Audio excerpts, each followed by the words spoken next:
Quando eu comecei a estudar o Apocalipse, faz 50 anos que eu prego o Evangelho de Cristo, ensino a palavra do Evangelho. Quando eu comecei a ler e a estudar, eu fazia tudo para fazer uma leitura simbólica do texto. Uhum. Porque era tudo tão magnificamente estrondoso, pavoroso, que tinha que ser simbólico. À medida em que os anos foram passando, 20 anos depois, eu já não conseguia mais, não necessitava mais fazer nenhuma leitura arquetípica ou simbológica, pela razão simples de que os fatos da existência já demonstravam que aquilo que antes parecia ser de uma grandiosidade só interpretável simbolicamente, já tinham ganhado dimensões e proporções de factualidade contemporânea e literal. O Apocalipse é um livro ecológico, é um livro ecossistêmico. Você chega em casa e lê. É um livro que está dizendo: os mares vão coagular. Nós vamos poluir todos os mares do planeta. As fontes das águas vão ficar completamente mortas.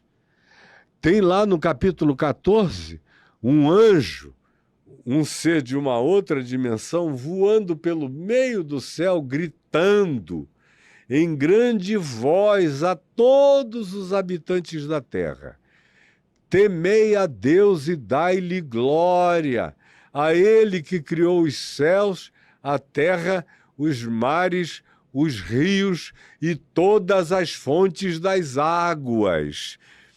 E a gente vê que um dos maiores problemas imediatos e do nosso futuro tem a ver com água. Absolutamente com água. Aí você vê o segundo outro grande problema do Apocalipse é a devastação da natureza, das florestas, das vegetações, a queima das vegetações, a destruição. Aí você vê o céu todo poluído, que ninguém consegue enxergar o sol, a respiração impossível. Jesus diz que seriam dias de tanta agonia que os homens desmaiariam de agonia em razão do aumento das águas dos mares que invadiriam, cobririam as ilhas, invadiriam as cidades. Tem alguma coisa nova, contemporânea para você em relação a essa previsão? Ou se tem algum simbolismo arquetípico nisso, que na verdade é literal, tá totalmente literal. Não tem que ter arquetipia mais nenhuma, tá aí. É verdade. Daqui a mais um tempo, olha, o pessoal vai fazer muralhas, vão aprender com os holandeses a tentar fazer diques em Copacabana. Mas nós somos brasileiros, foram tentar fazer dique lá em Balneário Camboriú, foi tudo abaixo. Nós somos brasileiros. Copacabana vai virar uma Veneza, meu amigo. Eu tenho um apartamento lá com a minha mulher, meus filhos, na Domingos Ferreira. Eu tenho dito, se a gente não vender, daqui a uns 25 anos a gente vai entrar de barco. Aqui vai ficar até charmosamente trágico esse negócio. Mas não tem que criar mais nenhuma simbolização, arquetipia, porque é literal o que está acontecendo. Cada vez mais. Os processos epidêmicos e pandêmicos que o Apocalipse descreve são inapeláveis. Aí, como é que começa o Apocalipse? Ele começa com aqueles 4 cavaleiros do Apocalipse. Aí o primeiro cavaleiro é um que vem vestido de branco, vencendo e para vencer.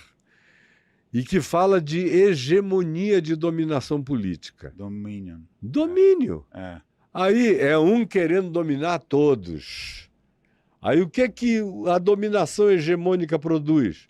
O segundo cavaleiro, que é vermelho, guerra, ódio, sangue, hegemonia, produz guerra. Inevitavelmente, a gente tem a história inteira em proporções menores para nos ensinar que isso é algo que acontece em qualquer civilização. Só que agora a escala é o mundial. E a gente não dá para fugir para a Lua nem para Marte. Só o Elon Musk com um grupo de elite. O resto vai sucumbir a isso aqui mesmo. Aí a hegemonia produz guerra. Uhum. Aí qual é o terceiro que vem? Vem fome. Fome. Vem o cavaleiro da fome, dizendo, ó, comida, comida, o desequilíbrio total, Uhum. uns comendo, outros não comendo, alimentos custando a vida para uns, enquanto sobeja para outros, que é o que a gente está assistindo aqui nos nossos dias.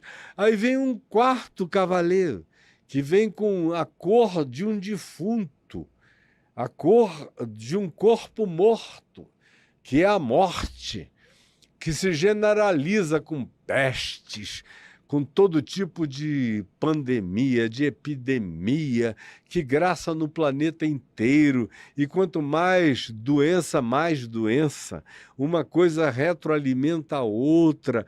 E aí chega um ponto que aparece um selo lá depois desses 4 cavaleiros, que é o selo do inconsciente coletivo, de vozes clamando debaixo do altar de Deus, dizendo até quando. O que o Jung chamou de inconsciente coletivo, o Apocalipse chama de vozes clamando sob o altar de Deus. Até quando? Que é uma linguagem que no Velho Testamento da Bíblia era chamado de a medida da iniquidade. Quando a medida da iniquidade transborda, as coisas começam a acontecer por elas próprias. E a gente já viu isso no passado, em escala muito menor, e tanto mais quanto a gente se aproxime desse tempo agora, a gente só tem um aumento horroroso de escala. Só que a gente chegou agora no que eu chamei, há 30 anos atrás, de pusemos o pé na porta do querubim.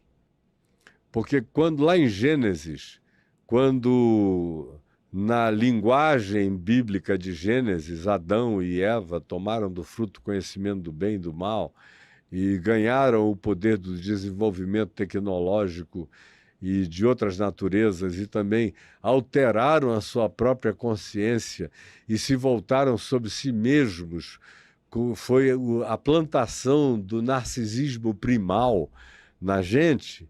Aí o que se diz? Deus colocou um querubim para proibir a chegada deles à árvore da vida, para que eles não tomassem daquele fruto e vivessem para sempre como seres irremediavelmente, seres irredimíveis. Uhum.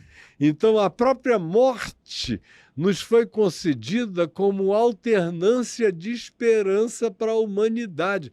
Do contrário, você já imaginou o que é estar vivendo num mundo onde os seres mais bárbaros do passado estivessem vivos, com todos os barbarismos acumulados de todas as barbaridades do curso da história humana, numa acumulação impossível até da gente imaginar? Não teria nem planeta mais para a gente habitar, de modo que a gente foi salvo pela própria morte. Mas com o desenvolvimento de tudo que a gente desenvolveu, eu escrevi um texto há 30 anos dizendo a gente botou o pé na porta do querubim. E vamos dar uma bundada no querubim para lá e nós vamos tomar desse fruto. E qual é o grande papo de hoje? É imortalidade, é a continuidade prolongada da vida, é fazer download cerebral. O chip da besta. É o chip. Daí eu não vou estar mais aqui, mas o meu recíproco robótico vai continuar com a minha mente, continuamente, e de maneira indestrutível, mudando só o ponto 2 para o 3.1 para o 5.7, só mudando as atualizações, por causa dessa avidez enorme de continuidade, de perpetuidade, sem entender que a nossa morte tem sido até aqui a salvação da humanidade. Do contrário, a insuportabilidade da acumulação de perversidade na existência humana já teria acabado com a gente há muito tempo. Então, Jesus disse que por se multiplicar a iniquidade, e só um cego não enxerga a multiplicação da iniquidade, da perversidade, da maldade, da acumulação no nosso meio, o amor que é a única coisa que salva, que é essa babaquice para a maioria, né? Para a maioria eu sou um babaca. Não, é pra quem não entende, né? Eu sou um babaca. É pra quem não entende. Aí eu falo de amor, o cara diz, é comunista. Que é o que eu tinha introduzido aqui, dizendo. Uhum. Eu ia falar disso e acabei que eu fiz uma volta, mas voltei para o lugar que eu queria. Uhum. Se você fala em compaixão, em bondade, em misericórdia, em solidariedade, em acolhimento, se você fala em distribuição, não é nem igualitarismo, Uhum.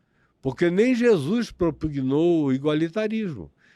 Ele, por exemplo, ilustrou várias vezes parábolas onde ele disse: um ganhou 5, o outro ganhou 3, o outro ganhou 1.